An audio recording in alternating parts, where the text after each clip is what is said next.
welcome to the MessianTics Podcast, a podcast about all things Messianic Judaism.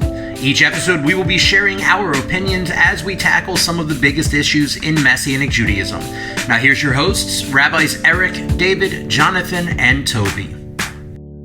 Hey guys, thanks for joining us for another episode of the MessianTics Podcast, and we are excited today as we're experimenting with something new. We're bringing a guest on board, and I don't think there's many that are as fitting as my good friend Aybars Uckun to be on the MessianTics Podcast and to kind of share some of his background and story and what the Lord is doing in his life and through his life today. And so we're going to not spend a lot of time fluffing this one up at the beginning, but instead just dive right into the conversation with Aybars. So Aybars, if you would, just take a moment, introduce yourself, and kind of share a little bit about who you are and where you live and all that kind of good stuff. My name is Aybars Uckun. I work for a Seattle-based 501c3 named the Almeida Initiative. I serve as the development director there, but I used to be the assistant rabbi at Restoration Synagogue in Seattle, which is where I live. I served in that capacity for 7 years, but about a year and a half ago, 2 years ago, we saw what happened with the fall of Kabul, and me having a background, my father's from Afghanistan and I'm Turkish and I was raised Muslim. I felt a strong calling to go back and minister to my people. So God opened up the door for me to be able to go do that with Almeida. So share a little bit about what Almeida is and how you guys operate. So we have a goal with the Almeida Initiative to bring Christians and Muslims together to have conversations, right? Because we believe in conversation. We're not syncretic, so we're not trying to start some new religion like Messianic Islam, which somebody talked to me about last week at an event that I was at. We can get into that later. But, we believe in bringing people together so that they can have conversations. We're unapologetically believers in the one true God. We share with them, we use these conversations to start relationships where we share Messiah with them. And we do a bunch of other things too, like we're replanting as much of the exiled Afghan church that we can here in Seattle. We currently have a home group with about 6 or 7 families, and that number is growing.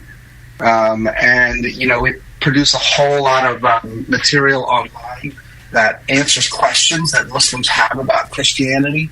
Our 10-year goal is to have a fully staffed flagship here in the Seattle area, and also to replicate that in Dubai and London. That'll take about $1.5 million a year in funding, but it's a 10-year goal. On top of that, we want to act as incubators for other ministries that are interested in reaching out to Muslims in their area. So that has given us the opportunity to make a lot of friends in a lot of different cities. And in making those friends, they're interested in what we're doing, and we're interested in what they're doing. We have these great collaborations happening in places like Chicago, Tampa, and Dallas, and different places all over the states, and we also have interest coming from Central Asia and Europe as well. Awesome. So you mentioned joking around somebody bringing up Messianic Islam a few weeks ago, and it made me think about when I was in college. I had a professor that couldn't wrap his head around Messianic Judaism, and he got upset with me and was like, Messianic Judaism is as idiotic to me as Messianic Islam would be. It just doesn't make sense. And I was like, bro, I don't think you're getting it, man. Like that doesn't. I was at this event and I was teaching. We do a 2-part seminar. We call it Almeida University, and there's a 101 and a 102 that we do. Anywhere where they really let us do it. We've done it in churches, and I've done it in Messianic synagogues and. Missionary organizations and, wherever, right? Like parachurch organizations. And during, the Q&A, the guy stands up and it's like, your history is all wrong. And I see a day, your Islamic history is all wrong. And I can see a day when we'll have the Torah and the Bible and the Quran all on stage, and we'll all be worshiping it. So what do you think about that? And I was like, no, I don't think that's a very good idea. And part of our presentation, we talk about the need for, as far as outreach strategies go, clarity over relevance, right? Like how important it is to not try to be relevant, but just be very clear in what you believe. Yeah. And this was the opposite of that. So anyway, Messianic Islam is a no-go. So that's interesting, and it doesn't really have a lot to do with what we're talking with you about today. But you mentioned, that relevancy and kind of protecting the message versus relevancy. Like, dive into just a little bit of what you mean by that, because I have my thoughts on that, and I'm sure each of us do, especially with where we see some of the body of Messiah at today. But I'd like to hear kind of where your thoughts are on that. Well, I think in wanting to share Yeshua with people, that we can get too caught up in the cultural context of the people that we're trying to reach. Now, I don't want to say that that's not important. It's absolutely important. But the problem is it can come at the cost of compromising the message, right? There are some very clear things about Yeshua, that he was divine, that he was the Son of God. There are lots of Gnostic heresies out there, right? That counteract those claims, and they've been there since the beginning. Like you can read, the letters of Paul, where Paul is addressing these things. But it's incumbent on us as believers to not continue that trend, right? Like, not do anything that facilitates that trend. And for us to do that, we have to be very clear about some key issues about who Yeshua was, and what happened to him. So in Islam, they don't believe that he was crucified. They believe that it was a fake, or some believe that he was taken off the cross, that then God put somebody else there, right? None of these things are true. And if any of them were true, then he wouldn't be who he was. As far as, this idea of combining, kind of like a Chrislam or Messianic Islam or however you want to put it, the problem with that is, there's so many problems with that, but it just creates an environment where there's confusion, about who he is and what he really came to do. And honestly, if you look at the end of the book of the Revelation, this is a main counterpoint, between Christians and Muslims. You're not supposed to add to the book. Right? It's the final warning that Yeshua gives is, do not add to the words of this book. And anything that adds to the words of the book, are just human invention and going to lead people astray. And I think in that wanting to make things relevant for people, like, I want to be somebody that, you can understand. I want to be, somebody that's like you're comfortable with. So seeking to make them comfortable, you'll sacrifice. Yeah, this is the message. This is Rabbi Eric. I had two questions, but one is, so how exactly did you transition from being a assistant rabbi in a Messianic congregation to working with the organization that you're with now? And did you have any pushback in that process? I appreciate your statements you were just talking about, which basically say the only thing that should be a stumbling block for faith in Yeshua should be Yeshua, and that his people shouldn't do things that add things and change things and cause to be a stumbling block. But I'm really curious how you made that transition. How long was that process of leaving and joining and from one ministry to the next? And then was there pushback from people both within the Messianic community or outside of the Messianic community in the greater body? I think, there was a moment a couple of years back where my wife was getting ready to finish her MBA. And everything was just cruising along. I was the assistant rabbi. I was in a ministry that I love to be in, and I love to be a part of. I worked with Matt Rosenberg, who's a good friend of mine. And she just looked at me and said, "You know what? I sense a transition coming. I don't know what it is. I don't know what it looks like. And usually for us, that's meant, we have to move, right? We have to leave the area. That's what happened when we left New Jersey, 15 years before we came to Seattle, or 10 years before we came to Seattle. And just slowly from there, that kind of planted a seed in my heart where I was like asking the Lord, is this true? Like, is there another thing that you want us to do outside of this? So things kind of come to a head, a couple years later, and I just started feeling like this unrest. And I think in transitions, what God will do is start to stir up your nest, right? Like he'll make it, clear that you don't belong in a place anymore. And for me, one night after the fall of Kabul, I was watching the fallout, I was watching people clinging to the side of airplanes and throwing their babies up over barbed wire fences. And my youth started coming back to me. And, most of my friends growing up who were Afghans were refugees, and they had to run from the Taliban the first time. So while I was growing up, my father got a phone call about how the Taliban killed everyone in his village.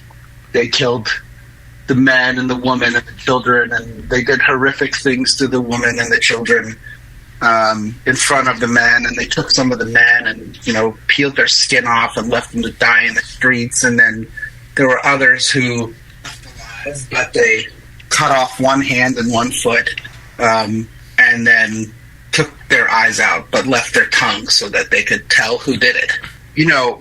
Becoming a Messianic, getting saved in a Messianic synagogue, I just kind of was like, well, I don't have to deal with that anymore. I was on a new journey, and God was doing something different in my heart and revealing himself to me in a for who he was, right? As Yeshua, the Messiah.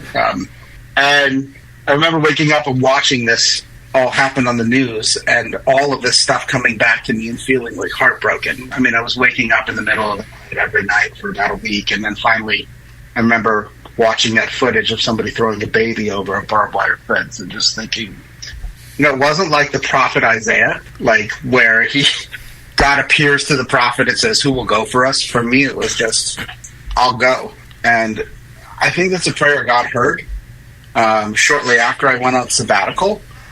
And while I was on sabbatical, God started convicting me of how much low-hanging fruit there is in the Islamic world. Part of my sabbatical, I went to Turkey to go see my mom.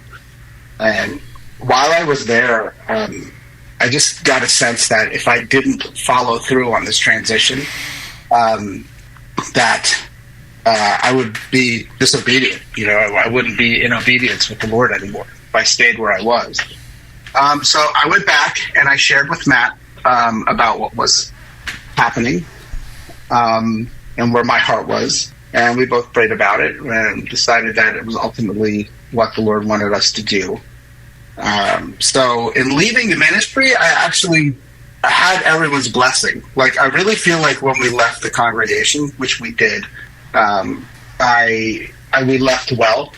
Restoration still supports me. I was back there, Rabbi Matt, as some of you know, had recently gotten diagnosed with cancer, so I preached for 5 weeks, as a guest preacher. And, we all still love each other, right? I think they were just over here on Monday night. Like, we had them over. My kid, my son Jack plays with his son Ty and all of that stuff. Yeah, I think that some people in the movement have looked at me like, why are you doing this? But I think once I hit them with the explanation, and kind of tie it into the greater destiny of the Jewish people, it starts to make sense. It can be confusing to them, because why would you do that? A little bit focused on Jews reaching Jews. But if the true destiny of the Jewish people is to be a light to the nations, then it's time to be a light to the nations, right? Yeah, I think we ought to, at some point in time, do another podcast and maybe invite Matt to come on it with you to discuss how you guys, because so many transitions are really messy and end up with hurt feelings or divided loyalties, and almost like a divorce that takes place where you choose who's going to get which one of the kids. And you guys really have done a good job of of separating but not separating. So, but that's a good thing for another episode. So was there any pushback from other people other than the leadership or Matt or something towards this new direction you were going? Interestingly enough, most of the pushback was from my mother, who was... That's what I was about to ask, was how your mom responded to... Yeah. Because I think when you're involved with Messianic Judaism as a Messianic rabbi, it's like, yeah, well, it's not my problem. You do you. But then all of a sudden you're back in the... No. She didn't like that other thing either. That was, for her, it was like, I didn't like what you were doing. And if you decide that you want to go do what you're doing, for instance, I just went there in March. I was in Turkey in March to teach at a conference. And she said, that's fine. You can teach all the way over there. But if you come to my neighborhood, I'll disown you. So I was like, Mom. And then, honestly, I was like, oh, no, I won't do that. But then I was like thinking, yeah, I probably will one day. Yeah. Yeah, that's where the challenge accepted comes in. Yeah, right. I'm going to be obedient to my mom or God. Yeah. Sorry, it's a moment I have to choose, right? So, as far as that, I got some pushback from my family. My family members didn't understand Messianic Judaism. They think this is probably kind of, I guess, they feel like I'm trying to deceive Muslims by not coming at it, a very straightforward, accept the cross or die kind of approach, which I've never done, right? But I think once you start talking about dealing with, like my relatives, right? They were confident that my relatives wouldn't come to faith in a Jewish Messiah. But now that, I work for a Christian organization, I think it just scores closer to home where they are. And I think that they put the boundaries up much quicker. Yeah. Hey, Aybars, this is Rabbi Toby, and we've known each other for a while, so I know we've had a few conversations. Yeah, I think the only one of you guys that I haven't had in person is Jonathan. But, I know Jonathan from Facebook, and I appreciate his humor. Yeah, me and Rabbi David actually have recently had a discussion that led to us planning a Bible study about for our congregation, essentially kind of like not just a Bible study, but more like a workshop about handling Jewish objections to Yeshua. Because I know for me, I've had a few conversations with Jewish people. It can be intimidating, especially if they know the scriptures. And even David made the comment, he goes, there's some really religious Jewish people who in some cases know the New Testament better than Messianic Jews and Gentiles and Christians. And then when I think of trying to deal with Islamic objections to Yeshua, that's like a whole different ball game. And I actually not too long ago watched a video where an Islamic man, Muslim, was debating with a Christian.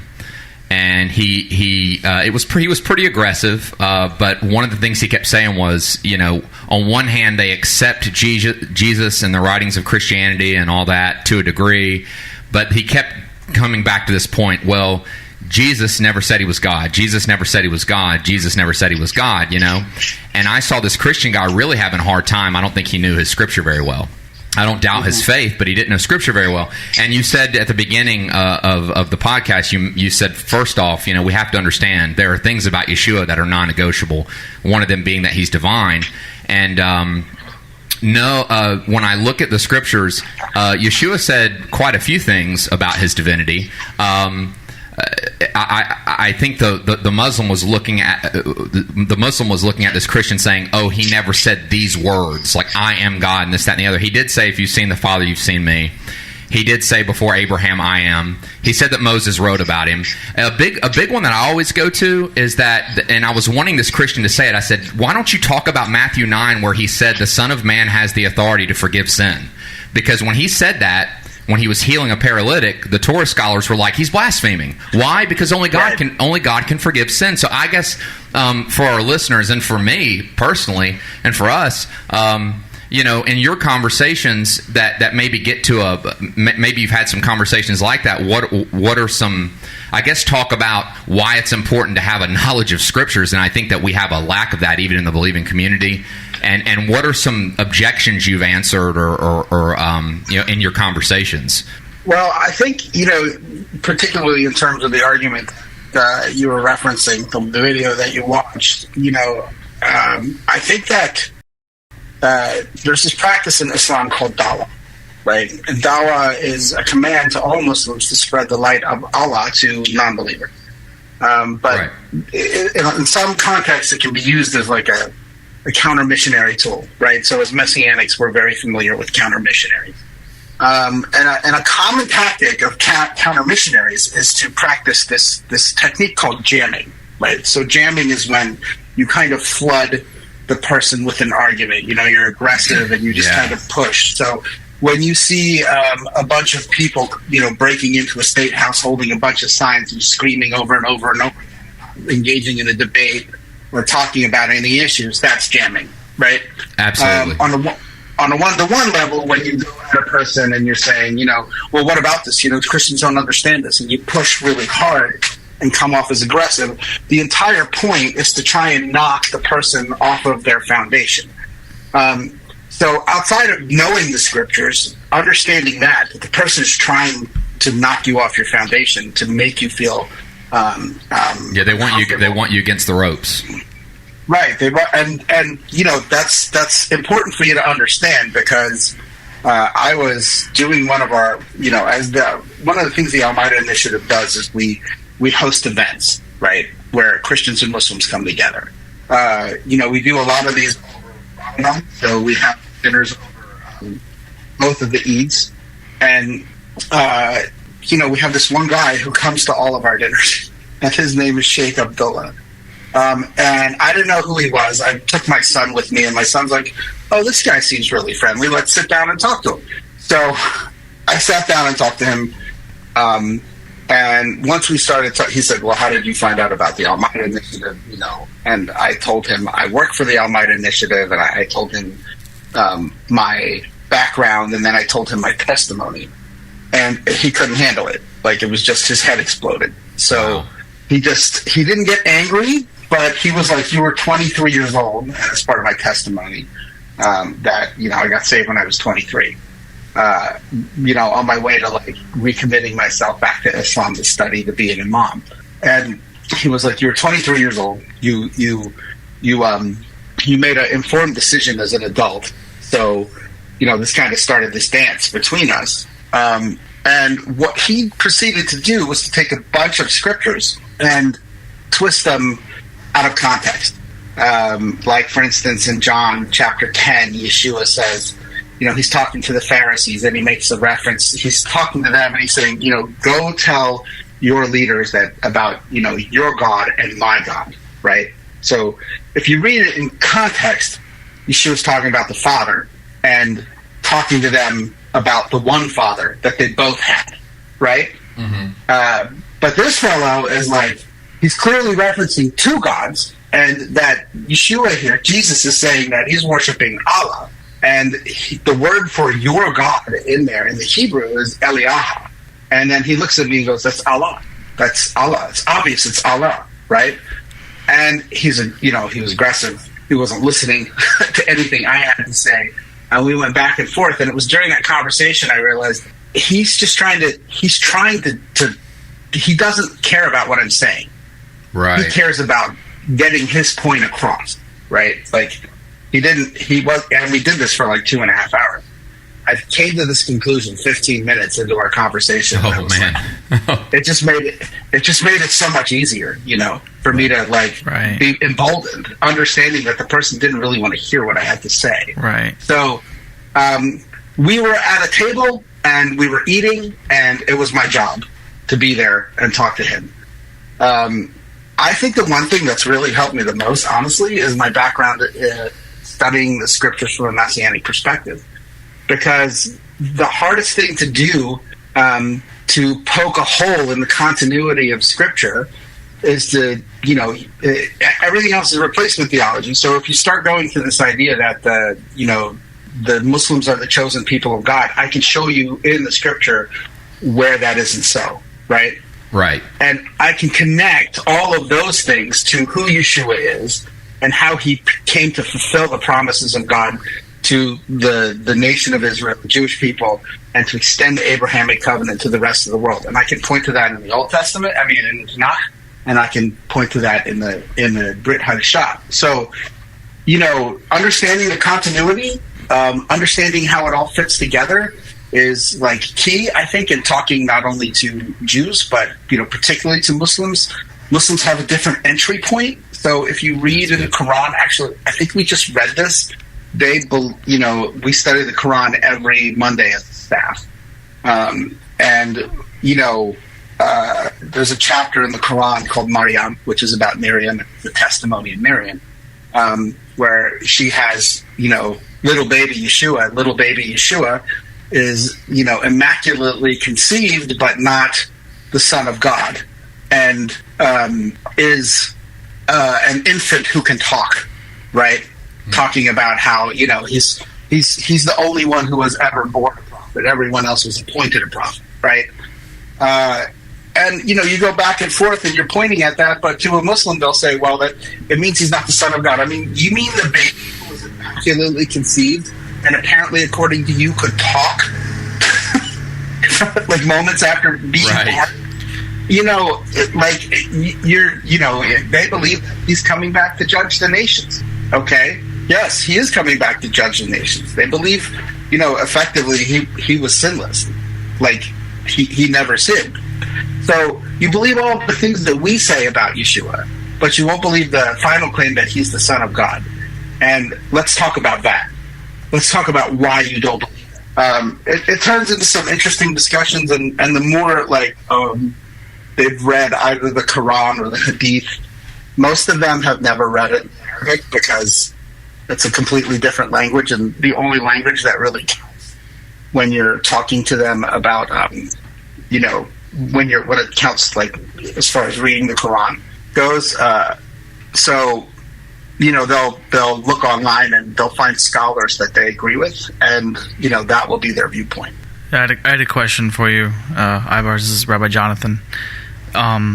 Since we're kind of in the middle of discussing culture and interactions between Muslims and the Messianic perspective on things, how do you, or have you had to handle, potential cross-cultural conflicts when ministering to Muslims? Because, for example, Messianic Judaism, whether we like it or not, has very strong ties to the modern state of Israel. Like, that's just kind of, matter of fact, the resurgence of Messianic Judaism largely has to do with the birth of the state of Israel in 1948.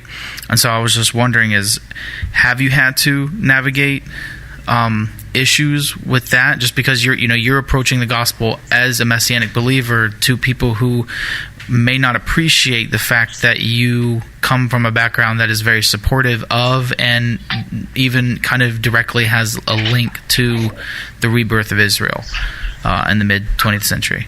So as far as like my bona fides as a Messianic rabbi, I found that it doesn't help to lead with that. Gotcha. Okay. So yes, you have had to deal with it. Yeah. Part of the reason why we left Restoration was because, I had a conversation with a woman, with the son of a woman who was, his father was the number 5 guy in ISIS. He was the communications director for ISIS. Wow. He was the most successful American jihadi ever. He converted to Islam in Texas, and he wound up becoming, an Islamic scholar, well respected. He was but he was radicalized, and he met a woman who was radicalized. And there are various articles about her. Her name is Tanya Hoya, and she is known as the First Lady of ISIS. And, the story of him is told through her perspective, but I didn't know any of this when I was invited to come meet this kid. Right. James, my boss, had been invited to go film a documentary on the Discovery Channel talking about how religion can be used to either, radicalize children or use it to heal them. Right. And in this particular instance, I met this kid and we started talking. So he says, we started talking about religion, and inevitably the story shifts to the Jewish people. Right. And he says, well, the Jews are not keeping the Torah, and they're in the land and they're committing all of these sins that are against the Torah. So what I believe is the Jews who live in the land, who are keeping the Torah, should rise up and kill the Jews that aren't. All right. And I said, so you, yeah, right.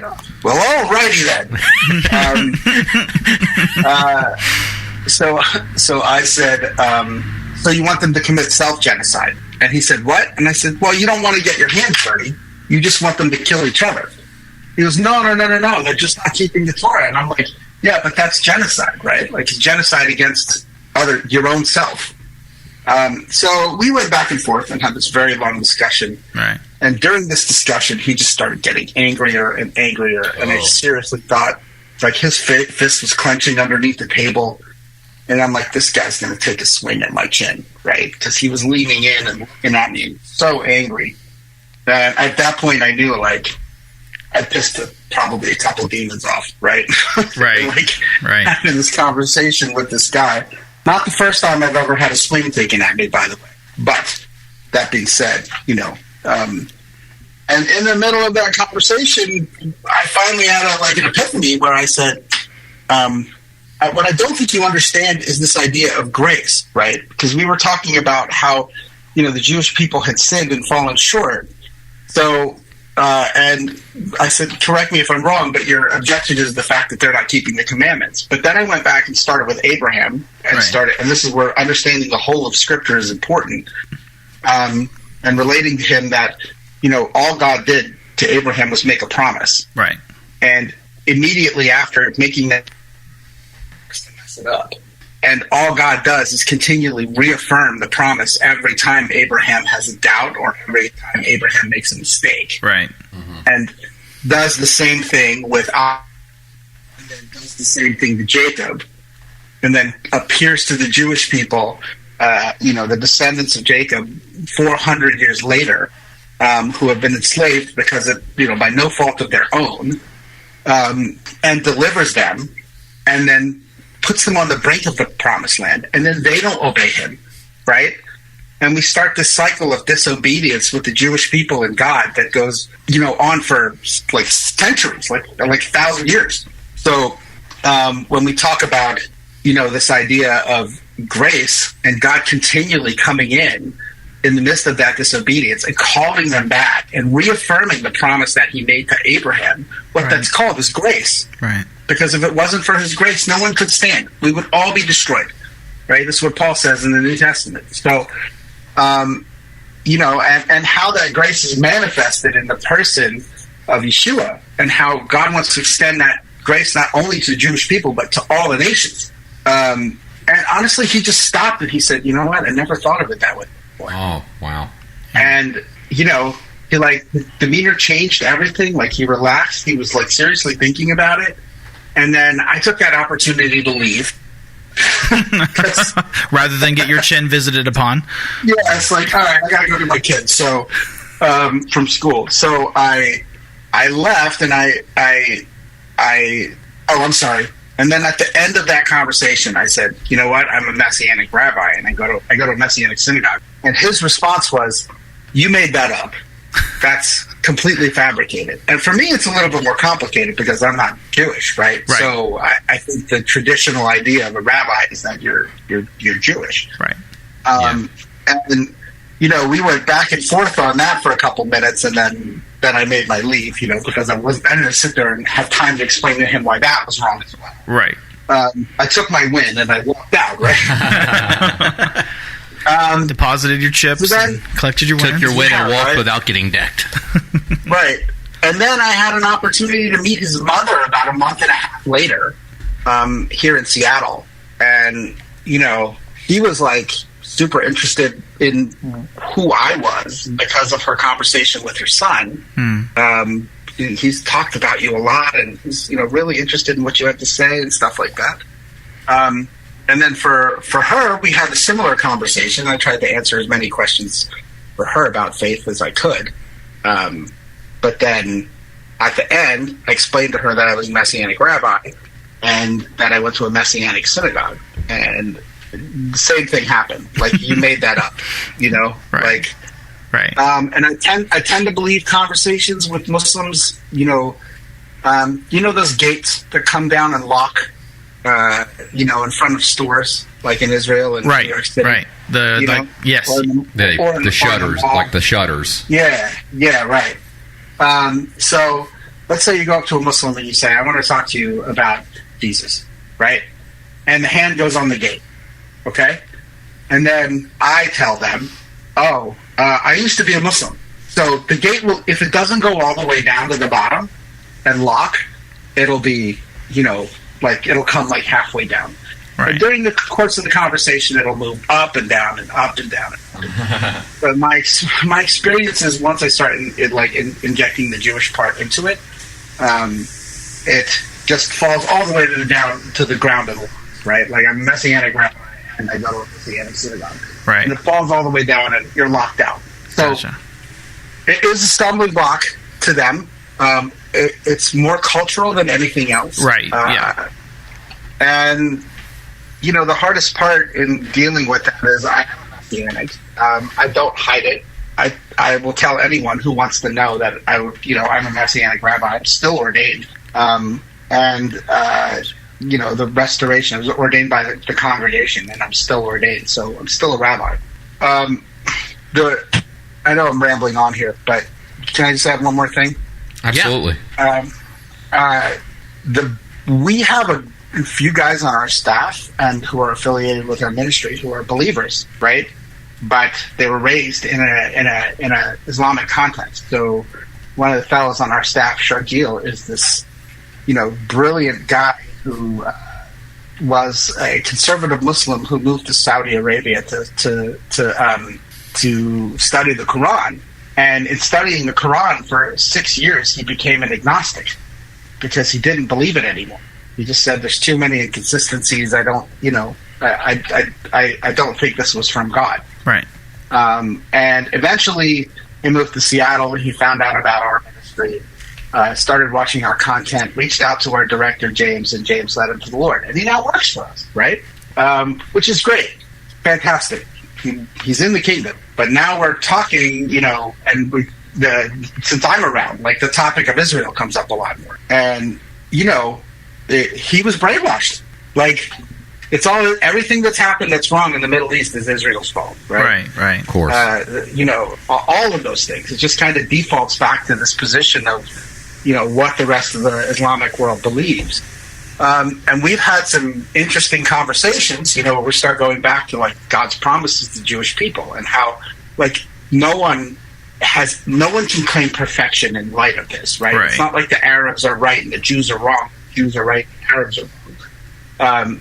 The Jews have a claim to the land through Scripture, but that doesn't mean I agree with everything that the Israeli government has ever done or said. Right?